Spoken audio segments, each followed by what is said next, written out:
ও দোনোরা, প্রতিদিনের মতো আজকেরাও তোমাদের জন্য আজকে একটা ভিডিও নিয়ে আসি। সেই ভিডিওটা হলো খুব খারাপ। এই ভিডিওটা দেখো, সামনে যে দেখছো কি যাচ্ছে, আর হলো মোংলার ঘাটের অবস্থা। আর ওই অ্যাভেলেবেল জাতি আসতে থাকে, আর টলার বার লোক দেখছো কয়জন।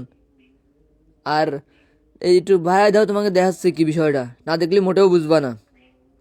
ওই আরেকখান যাচ্ছে দেখছো, একখান টলার নিয়ে যে বাড়াবে, টলারে লোক দাও কি পরিমাণ। তারপর আবার এই যে টলার, এখন তো লোক এমনি অ্যাভেলেবেল হবে, গার্মেন্টস লোক তো দেখছো, লোক টলারে যা ধরে তার চেয়ে বেশি লাফায় লুফায় ওঠে। টলার লাগে দোষ না, দোষ হলো মানুষের, কারণ এগেও দোষ না, দোষ গার্মেন্টসে যাতে কাজের দোষ। বুঝতে পারছো, ওই দেখো কখন চলে গেছে। আর এই বড় বড় জাহাজগুলো যাচ্ছে হলো সামনে দিয়ে, আর মানুষগুলো যে বাড়াবে এরকম কোনো পরিস্থিতি নেই। একখান টলার বাড়াতে গেলে আরেকখান আসে, আর এই মানুষগুলো এসে নামে কোয়ানে খালি তাই দেখো।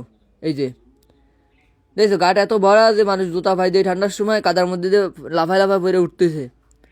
এরপর বড় বড় জাহাজগুলো যাচ্ছে, যে ট্রলারগুলো ভাড়ায় সোজা যে আসবে, যে মানুষগুলো কমে যাবে তার কোনো সিস্টেম নেই, কারণ ওইগুলো অ্যাভেলেবেল জাতি আসতে থাকে। এই জন্য ট্রলারেও সমস্যা হচ্ছে। এখন তোমরা কমেন্টে করে দেবে যে কি একটা ব্রিজ দরকার না, আর যদি দরকার হয় তাহলে তোমরা এই ভিডিওটা বেশি বেশি শেয়ার করবা, যাতে ভিডিওটা বাইরের রাষ্ট্রে যায়। বোঝা গেছে, বড় বড় সংস্থার কাছে পৌঁছয়, যে মোংলার এই অবস্থা জানি তাদের কাছে যায়। তাছাড়া মনে করে যারা বড় বড় এমপি মিনিস্টার আছে, তারা কিন্তু এইগুলো শেয়ার করবে না। এইগুলো কিন্তু আমাকে মোটামুটি ছোটো ছোটো ভিডিওর মধ্যে যদি আমরা তুলে ধরতে পারি, তাহলেই বড় বড় দেশগুলোই দেখবে এই জনসাধারণকে। তাছাড়া কিন্তু কেউ বুঝবে না কষ্ট, ধনীরা কোন দিন গরিবের কষ্ট বুঝবে না। এই দেখো এখন টলার ভারতে ভারতে কিন্তু বড় বড় জাহাজগুলো চলে আসে, কোনো গ্যারান্টি নেই যে কোনো মুহূর্তে টাকগুতো খালি মনে করবা ডুবে গেছে, একদম দাঁড়ে দাঁড়ে চলে আসে। সেইভাবে আমরা মোটামুটি পার হই। আর এই ক্রসিংয়ের সময় এই জাহাজগুলোই মেলা বিরক্ত করে।